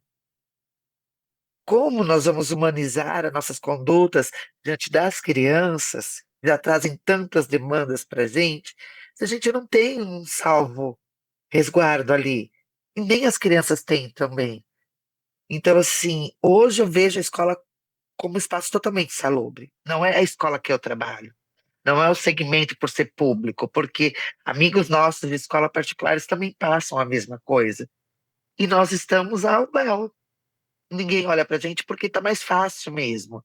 Está na escola particular, não aguenta ser mandado embora. Na pública, eles te colocam lá com uma licença ou te fazem uma readaptação do cargo, mas eles te tiram todos os benefícios. Então, quem está olhando por nós, né? A gente que está olhando por tantas crianças, porque a gente é mãe, é professora, é cuidadora, é a nutricionista, a gente desenvolve várias funções.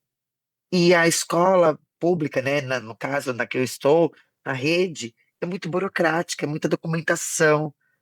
Aí quem está olhando, né? Então, como que a gente vai humanizar esse espaço, que é totalmente espaço que lida, que a mão de obra é humano, que o recurso é humano, que tudo é humano. Porque o material pedagógico, ele é de menos pra gente, né? Porque às vezes a minha criança, ela não quer o brinquedo novo, ela quer sentar no meu colo e receber um abraço, porque a mãe dela saiu tão cedo para ir trabalhar que ela não viu quando a mãe foi, porque o sol nem tinha nascido quando a mãe saiu. E quando a mãe chega, já é de noite, ela também não viu. Então, aí eu devolvo para vocês essa pergunta: por que que dentro da escola nós não temos esse acolhimento tão importante? Porque tinha os psicólogos, mas foram tirados há algumas gestões atrás, né? Por que que não tem mais isso? Sabendo que não foi por causa da pandemia que isso aconteceu, porque agora toda desculpa volta para a pandemia, né? Porque nossas crianças são agora os filhos da pandemia, que a gente costuma dizer. Mas não, isso vem de tempo já, né? Inclusive não, ontem foi quinta, na quarta-feira, eu achei que eu estava gripada. Eu não tinha me atentado a uma situação que aconteceu comigo. Comecei a ter um mal-estar na escola, uma sonolência, uns calafrios. Eu falei para a diretora: olha, eu não consigo ficar para a segunda parte do estudo. Eu quis ir embora porque eu estou muito ruim. Eu cheguei em casa, simplesmente dormi, que eu fiquei mais cedo, da 1 até às 5 da tarde. Falei: "Nossa, eu não vou conseguir dormir mais à noite". 9 horas eu dormi de novo. No outro dia acordei, não era gripe, não tinha nada. Era o cansaço, era o esgotamento que eu estava sentindo da semana, que a gente vai fechar o bimestre, que tem Energia Paz dia 29, e material para organizar das crianças, e eu levei um monte de caderno para casa, não fiz nada, não cuidei da casa, eu só dormi. No outro dia, passou. Então, meu corpo precisou trazer uma informação, que talvez foi equivocada, que eu achei que eu ia estar gripada, mas não era, mas ele precisou me parar e falar assim: "Olha, descansa, senão você não dá conta". Então agora se alguém puder me responder a pergunta que não quer calar, e não é só minha pergunta não, viu gente, acho que é de todo mundo que está dentro da escola. Eu queria dizer, assim, que eu acho que uma resposta pronta do porquê a gente não tem, mas um como a gente pode melhorar, né, eu acho que a gente pode pontuar dessa forma. Eu acredito que já começa com a palavrinha do nosso momento de hoje, né, o C, competência. Se a gente mergulhar lá nas diretrizes curriculares, nas formações, né, as diretrizes curriculares, elas têm um pseudo-currículo, aonde esse pseudo-currículo ele transita dentro de uma linha comportamental muito superficial. E aí, com base nisso, né, as categorias profissionais, elas são estabelecidas a aprender a avaliar. Talvez uma das macrocompetências, né, das formações é saber avaliar. Só que se, por exemplo, se a gente estreitar, posso pegar pelo próprio curso lá de gestão de recursos humanos, vocês tiveram algum professor que trabalhou psicologia mesmo com vocês? Não. De uma forma muito superficial, algumas vivências, mas nenhum. Se a gente pegar até a própria disciplina, né, comportamento organizacional, talvez não seria melhor um psicólogo de fato dar uma disciplina dessa? Olha o spoiler, hein, Felipe? Olha o spoiler. Forte demais. Você será o próximo professor de lá. Ah. Mas, assim, eu acho aí quando você traz, né, essa inquietação, Cíntia, eu posso chamar de Cíntia, né? Preciso e também para de chamar de professor, eu sou o Kleber aqui, eu falei assim: "Gente, eu tenho que tirar esse professor", desculpa até. Sempre professor. Desculpa. Eu acho, né, quando a Cintia traz essa inquietação, né, eu acho que tem uma coisa muito complicada que também, assim, o próprio psicólogo também, ele ficou muito tempo afastado de um cenário, escondido. E primeiro pela caracterização que ele era visto, né. "Ah, quem vai passar com o psicólogo é porque está, né, desculpa do termo, não está bem da cabeça, porque não está legal, porque alguma coisa não está boa".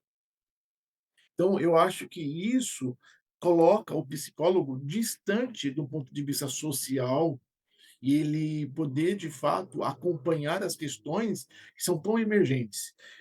Com a virada, acho que pós-pandemia, não teve como, né. Aí mudou, ele entra no protagonismo, no sentido mesmo, porque nós deixamos muitas coisas e isso começou a ferver e não tinha como. Então aí nós precisamos buscar o alicerce correto, ter o conhecimento mesmo do ponto de vista do profissional especialista, mas ainda, está começando agora, acho que as profissões a pensar. Então se eu pegar hoje grades nova, por exemplo, do próprio GRH, eu já tenho disciplina ligada à psicologia em outros PPCs, né, projetos políticos pedagógicos, eu já tenho. E colocar, por exemplo, eu tenho instituto e eu tenho parceria com a prefeitura. E, por exemplo, quando eu levo o psicólogo para fazer formação lá dentro da coisa, é assim, estão assim ávidos por que que não trouxe antes? Por que que não e assim, eu tenho que justificar, vai fazer a parada pedagógica, eu vou trazer uma formação de autoconhecimento. Mas por que você não vai trabalhar com o currículo da cidade? Por que você não vai trabalhar com isso? Porque se ele não estiver bem, ele não vai conseguir trabalhar com o currículo da cidade, ele não vai conseguir trabalhar com as outras coisas. Só que é a história da andorinha.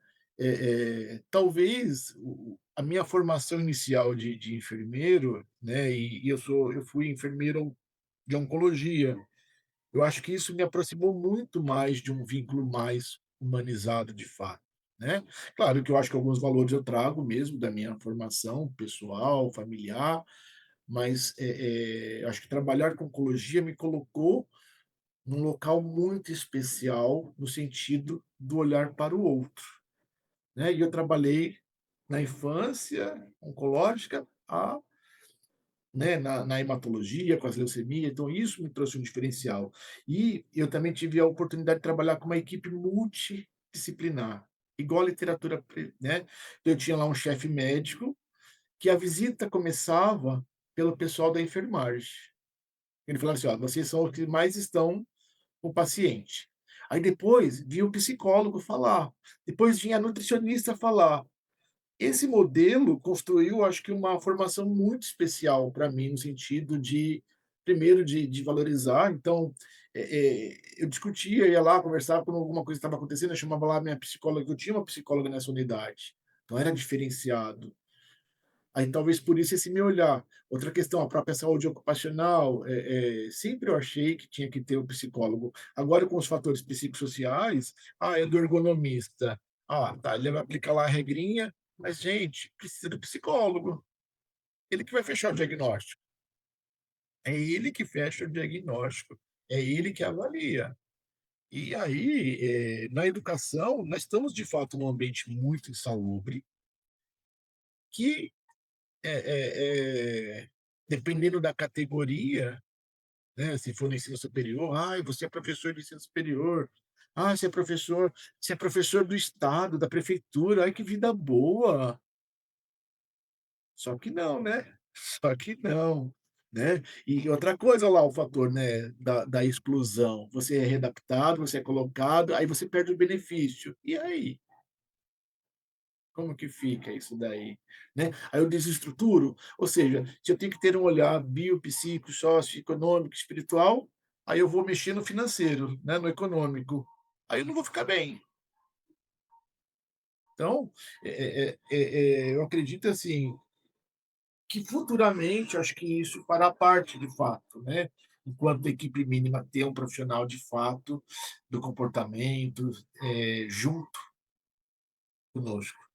Mas ainda, acho que nós estamos passando pela transição de desmistificar quem era a psicologia do ponto de vista, que era uma coisa de pessoas que não estavam bem, né, que não estavam legal. E agora não, agora eu, para eu estar legal, eu preciso ter acompanhamento, porque isso ficou contínuo, não dá mais, né. Pessoas de todas as idades adoecendo, pessoas se afastando, pessoas desfazendo famílias e não entendendo o que está acontecendo. O turbilhão está lá e não entende, né? Mas acho que acredito que no futuro, assim, nós teremos de fato um psicólogo na escola, né? E é engraçado que nas escolas particulares também elas não investem na psicologia, né? Elas não investem.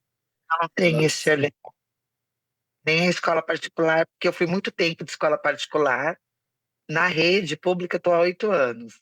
Então toda a minha vida foi dentro da particular.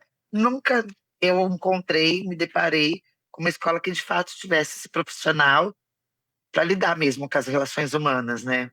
Não, não temos. e aí chega um diretor, uma diretora que não se autoconhece e aí quer se aproximar, né? Porque aí vem de novo a liderança despreparada, né? Liderança que, eu vou cumprir, vou fazer, né? Os indicadores que deveriam ser criados, que acho que isso que o Felipe traz é de uma magnitude, né? Acho que quem está à frente de um cargo precisa ter discernimento para poder criar indicadores, ter autonomia para isso, é se aproximar do modelo de trabalho e ver, né, o que que se aplica. E Nós vamos participar, né, professor, só Kleber, perdão. Só falar, complementando, participar as pessoas que estão ali no dia a dia, porque você vai criar um indicador que é de exato, interesse daquelas pessoas, quem melhor do que quem está ali à frente para falar o que faz sentido ou não, né? Exato. Liderança não conhece a ação, né, não conhece o meio, e quer ir lá depois brincar, quer ir lá depois não dá, né, não tem condições. Mas enfim, não sei, acho que você agora, que joga a bola para você agora, mais um pouco. É, eu concordo também quando você diz que, o psicólogo está tendo mais protagonismo. Eh, Realmente, depois da pandemia, as pessoas começaram a desmistificar e trabalhar mais em cima desse tabu de que só precisa de psicólogo quem é doente, né, no senso comum quem é louco, né, e o psicólogo sai mesmo desse lugar de papel clínico, de privado e vai para espaços mais sociais, né, como as empresas, as escolas. Então, eu acho que começa, né, a partir daqui, como a Gi falou, concordo muito, fomentando discussão, eh, levando informações para as pessoas, eh, até que isso possa começar a mobilizar mais a categoria dos trabalhadores mesmo, né, para que juntos possam, fortalecer cada vez mais, essa rede e começar a brigar mais, né, pelos seus direitos, né, porque até então, quando eu tinha estudado na psicologia educacional, tinha alguma diretriz, né? Vocês são professores, devem saber mais de legislação, que cada a cada X unidades era necessário ter um psicólogo e esse psicólogo circular, mas a gente sabe que no dia a dia não acontece, né? E quando esse profissional visita, é muito mascarado, né? A gestão fica em cima para saber o que, que você vai falar, e geralmente tem reunião para brifar do que precisa ser mostrado, do que não. Então, eu acho que a mobilização começa pela informação e em segundo lugar, pela união mesmo da categoria, né. Nós, enquanto trabalhadores, enquanto colaboradores, nós temos, muito poder, mas a gente não se organiza, né, então, eu acho que não tem como, eh, não falar sobre isso, sobre mobilização, sobre política, né. Então, porque assim, é um projeto da educação, né, que o sistema continue assim, né, que os professores não tenham muito acesso à informação, não tenham muitos recursos. Então, eu acho que está aí, formação e mobilização. E eu tô com vocês, né, nessa de achar que eu acho que é um ciclo mesmo, né, um paradigma que a gente tá quebrando, para que algo novo surja.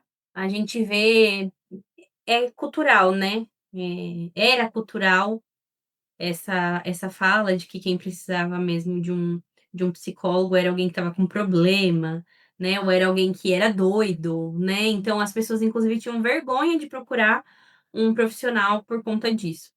Mas, a gente já eu digo que eu já vejo isso. Na nossa geração já existe uma mudança com relação a isso.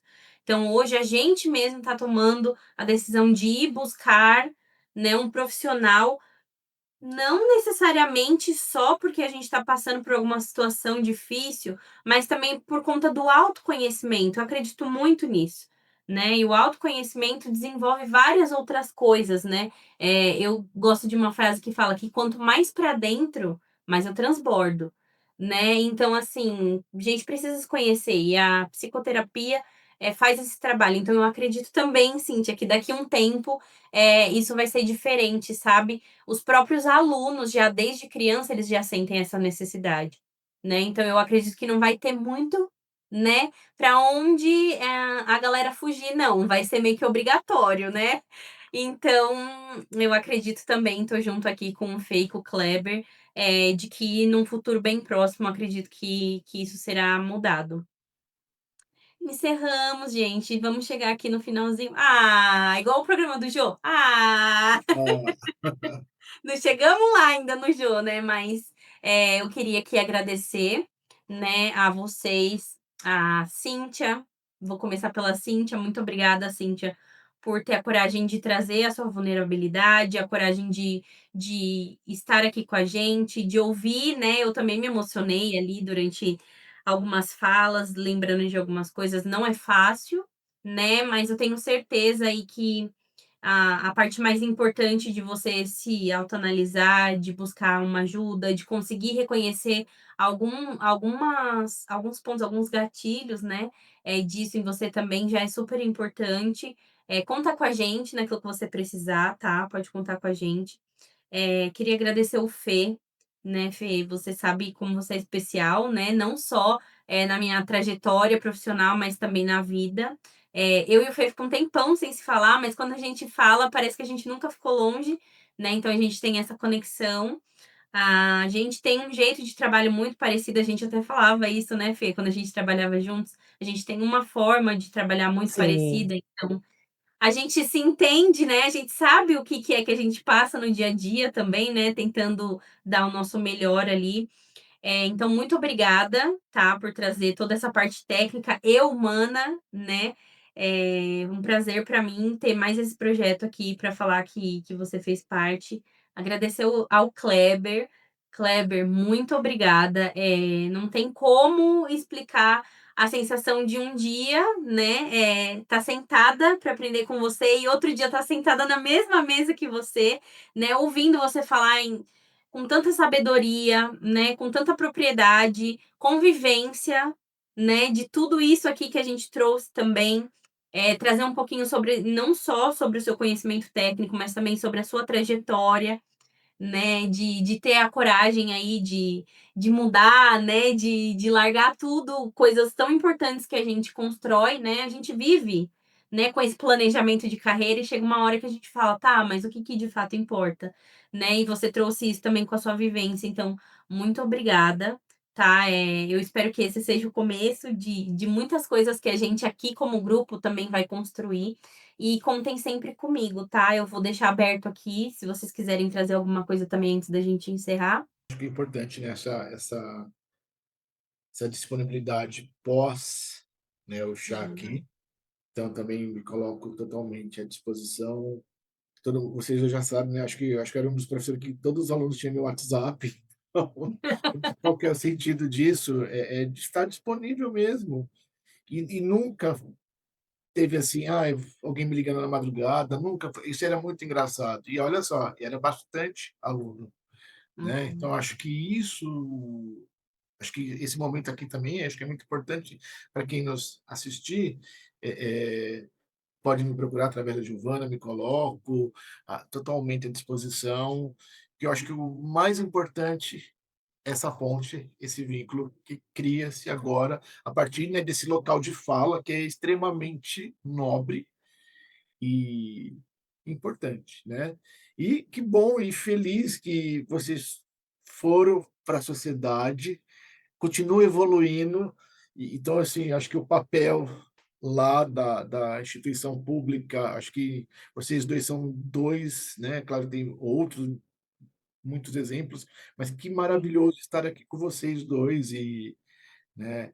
Eu falo assim, né? Eu acho que eu não sou um bom professor, mas eu acho que eu tenho uma competência que é minha, que é do se aproximar. E essa relação eu faço questão de cultivar. Amanhã eu serei um professor homenageado e eu estou Ah, dando aula online, né, porque eu continuo com 2 aulas online. Porque eu larguei mudei tudo, mas eu não queria perder o vínculo de estar com alunos, que eu gosto muito. E aí eu falei assim: "Nossa, mas eu ser escolhido através do vídeo", eu falei assim: "Nossa, que". Eu falei assim: "Eles não sentiram ainda o Kleber de fato, né, estar perto, né". Eu acho que eu sou muito flexível, não tinha não, uhum, tudo era possível. Acho que nós precisamos trabalhar esse é possível, claro, dentro de uma normatização, mas a gente consegue sim. Então, Sim. não vai poder isso, não vai poder. Pode, mas qual que é o caminho? Vamos buscar uma fundamentação legal e fazer. Enfim, estou aí com vocês e que lindo vê-los aqui. Ai, Eu vou obrigada por emocionar, porque eu sou um chorão, viu, Cíntia? Eu sou muito manteiga. E naquela hora que você Então, começou a falar, eu já comecei, tive que respirar. né, não conheço seu trabalho, mas eu posso dizer assim, quando 2 alunos têm um professor agora como um parceiro de trabalho, é porque você foi realmente um bom professor. Porque senão você não seria uma referência na vida deles. Então, se você diz assim, ah, eu não sou um bom professor, eu aproximo, eu acho que você fez muito bem as 2 funções, ser um excelente professor e humanizado e aproximar, tanto que hoje você tem companheiros, seus ex-alunos como companheiros de trabalho. Isso é a sua maior prova. Se é o mérito, precisaria ter um, é esse. Eu sim. agradeço, gente, pela escuta, pela partilha. É muito bom sempre poder aprender, ter outras pessoas com outras visões, para tirar a gente, né? Daquela inércia, daquele olho do furacão, e jogar a gente um pouco para longe para se autoavaliar também. Então, agradeço pela partilha. E, Giovana, muito sucesso. Que esse seja o primeiro de muitos e muitos para a gente poder compartilhar com os amigos, para poder compartilhar com a escola, com todo mundo que precisa desse cuidado. Então, eu queria agradecer primeiro, eu tô super feliz de estar aqui, honrada, porque é o primeiro e eu sei o quanto a Giovana idealizou isso. E eu queria contar, assim, que tudo que o Felipe e o Kleber falaram, assim, eu me identifiquei. Eu passei por longos períodos, assim, eu a minha psicóloga hoje desconfia que eu tive um burnout, mas também, assim como a G não foi, diagnosticado. Porque não deu tempo, né. Mas, assim, todo o descritivo que o Felipe falou foi o que eu tive. Eu tenho 2 filhos, sou casada, e resolvi voltar para a faculdade, ao mesmo período que eu entrei para fazer um estágio na Johnson, que não era um estágio de servir café, era realmente um trabalho como analista júnior, assim, não era um estágio simples. Eu ajudava, né, a liderar a América Latina toda, então era muita pressão de projeto e eu fui e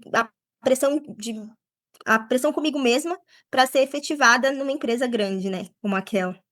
Então, foram anos bem difíceis e esse ano que eu sofri as consequências, porque foi quando o ano passado minha faculdade acabou, e foi quando eu fui efetivada e surtei. Eu Na final das contas, eu fui efetivada lá, recebi uma proposta para ir para a Natura, fui para a Natura, era muito mais pesado e surtei, né, entrei em colapso total. E aí foi quando eu me toquei, falei: "Não, eu não tô bem, eu preciso parar", e foi muito difícil aceitar tudo isso, né. E aí parar te deixa perdida, te deixa num momento, assim, que você não sabe pra onde ir, não sabe o que fazer. Mas as coisas se ajeitam, né. Então, tudo isso eu vivi, eu acredito que vocês também tenham vivido, né, que estão aqui. Não é fácil ser adulto, mas esse tipo de conversa é muito importante pra gente saber que a gente outros, né, porque, agora tá sendo falado, mas antes não era, e é difícil, né, lidar com o tema. Então, tô feliz de estar aqui e ter entendido um pouquinho mais, porque realmente é uma coisa que precisa ser tratada e cuidada com respeito. Desculpa, não estou sozinha, como vocês podem ver, os Minha, barulhos. sim. Agora você sujou. Eu vou precisar sair. Perdão, gente, muito obrigada. Eu agradecer também, Gi, né, pelo carinho, pela confiança, pela amizade. É, agradecer também, professor Kleber, está sendo homenageado porque quem é rei nunca perde a majestade, mesmo no Ave Maria. online ele consegue se destacar. Obrigada também, Cíntia, por acolher o meu convite com tanto carinho. A sua fala foi muito enriquecedora, muito provocativa, e a gente precisa disso, né, na nossa sociedade. E, como a Cíntia falou, muito sucesso, Gi. Espero que seja o início de um projeto que vai crescer de uma forma assim gigantesca E quando você tiver o seu espaço, o seu estúdio físico, você vai levar a gente lá e vai falar assim: ó, esse daqui foram as pessoas que Viram. inauguraram o meu projeto. E é isso. Muito obrigado, também me coloco à disposição. Quem quiser continuar trocando, né? Tem o meu Instagram, tem o meu contato, que as pessoas podem ter acesso também por meio de vocês. E para quem está assistindo aí, espero que as pessoas possam ter tido boas reflexões e que continuem disseminando, né? Isso que a gente falou aqui, do poder da informação, do poder da mobilização, tá bom? Ai, obrigada, Fê, mais uma vez. Tenho certeza que quem assistir, né, pode não ser muitas pessoas de início, mas quem assistir eu acredito que vai ser bem impactado, porque a gente aprofundou bastante no assunto, né, trouxe várias visões, né, então acredito que vai servir bastante. A Ru, né, queria agradecer ela também, é, mesmo com 2 crianças, né, mesmo na correria do dia a dia dela, ela ainda tirou um tempo para vir aqui, para escutar também, e ela estava bem emocionada, deu para ver pela voz dela. Então, tem fases, né. Tem gente que já passou por isso muito tempo, tem gente que acabou de passar, tem gente que está passando, mas eu, Giovana, acredito que burnout é como uma depressão, você vai ter que cuidar para o resto da vida, né, eu acredito que seja dessa forma. Mas, gente, muito obrigada. Eu quero faz parte, né, do quadro, deixar sempre uma reflexão aqui para quem está ouvindo a gente. Então, a reflexão que eu quero trazer é para assim que você encerrar, não adianta só escutar e não colocar em prática, né. Mas assim que você terminar de escutar a gente, seria interessante você tirar uns 10 minutinhos aí e listar, né, qual é a parte de você que você está anulando, né, por conta daquilo que você precisa entregar, por conta das metas que você precisa bater. Essa parte sua provavelmente é algo muito importante, né? E qual será a sua ação a partir disso, né? Porque uma coisa é quando a gente está na ignorância, né? Depois que a gente entende, tem conhecimento, qual vai ser a minha ação a partir disso, né? O que que eu posso mudar, né? Como que eu posso transformar o verão sendo uma andorinha só, né? Então, eu encerro aqui também agradecendo você que ouviu, né? Divulgue com o máximo de pessoas que você puder para que essas informações importantes também cheguem àquelas pessoas que precisem. E muito obrigada!